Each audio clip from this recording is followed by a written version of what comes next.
What is up, guys? Welcome to the good, the bad, and the ugly of Titanfall on PC for day one. So, obviously, a lot of these things are subject to change, and this video is mainly for you out there that are thinking about buying the game, but don't know if they should wait for a week for the bugs to get smoothed out or how it's even running to begin with. All that kind of stuff, that's what I'm going to try to cover in this video. So right off the bat, we're going to start with the good. So if you did play the beta, it is very similar to the beta. I don't know that they changed a whole lot. Maybe a few weapon tweaks and things of that nature, but as far as the feel and the pace of the gameplay, it's all still there. There's a bit of a learning curve that I'm seeing isn't really... It's kind of frustrating at first if you play the beta and then playing with a bunch of teammates that haven't played any of it. A lot of people seem very confused at the beginning with the bots and everything like that, so just keep in mind what game mode you're going into and maybe help a teammate along if they don't know what they're doing. If you've never played the game, maybe watch at least one video on Titanfall to get a general gist of the game before hopping in. I had quite a few games earlier today that everybody was just kind of standing around, didn't really understand what was going on. So anyway, as far as the pace of the game goes, it's really there, and it kind of segues into if you do watch even just one video, you'll have the basic idea of how the game works. So it is fairly easy to learn. The movement looks a lot more complicated than it actually is. The movement's going to be one of those things that's easy to learn, hard to master. So it is a source engine game with like hit scan, very low recoil, stuff like that. That's why it's getting a lot of this, it's a Call of Duty game kind of nonsense going on. It's not at all a Call of Duty game in my opinion, but as far as the learning curve goes, it's probably around there. It just has a few things that I think people aren't really picking up on. It's not actually that hard, it's just new concepts and stuff like that. So anyway, yeah, the pick up and play aspect is definitely there.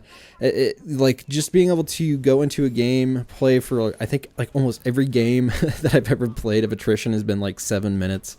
I don't know why, but it's one of those games that you can hop in. Like if you only have 30 minutes to game, you can go play a game and hop out. Whereas if you want to play like Conquest Large on Battlefield 4, you need like an hour or two at least of your day to get set up and get ready for that whole match. So that's nice. It's one of those pop in, pop out and plays. That's good. The customization is fun. It's there. It's not very extreme as far as guns go, but I think where it's really going to shine is in the perks and the loadouts. And there's a lot of different tiers of stuff that you can mix and match that you can really come up with some weird combinations and really pick how you play. Another thing is just the overall feel of it. It feels snappy, it feels tight. Where I'm aiming is where my bullets are going to go. As far as connections go, they're pretty decent. It's still getting smoothed out, I think. I played earlier today and there weren't a whole lot of people online, so it was kind of putting me in matches with people that maybe weren't in my continent, which is this leads me into the bad. The game has matchmaking, which if you are into the pick up and play thing, maybe that's more your style, but I'm much more the kind of person that wants to pick their server, pick their ping, pick the map that they're playing on, pick the game rules, all that kind of stuff. That's why I really like Battlefield 4's server system, because I really know what I'm getting into before I get into the game. It's pretty good at being detailed as to what's going on. So it is locked at 60 FPS still. If you disable this is something that was a problem in the beta, and they never fixed apparently coming to full release. They said they are working on it, but knowing AAA titles on PC, it makes me kind of nervous. This might be on the back burner for a while. So it is locked at 60 FPS if you disable VSync. If you turn on VSync, then you get your frame rate of your monitor, but you get insane mouse lag. So if you're someone like me that plays with a 144 hertz monitor and you're really used to playing Twitch shooters at 120 at least-ish frames, it takes a while to get used to playing at 60 again. I know for most people that's not going to be a big deal, but for somebody like me, it's kind of meh. And there's some weird optimizations. For the most part, the game is fairly well optimized.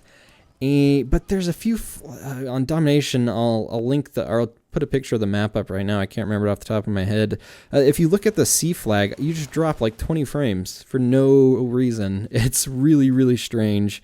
And there's a couple maps that it did that on, and I don't know if that's a driver problem. I mean, I updated the drivers to the latest NVIDIA drivers. My PC specs are down below. Basically, I have a 3770K and a 770, a GTX 770. That should have no problem running a Source Engine game. But I was dropping frames in some really weird spots. Another thing that I'm going to have a little bit of an issue with is the melee system. Is basically it's a kick, and it's so wonky and weird.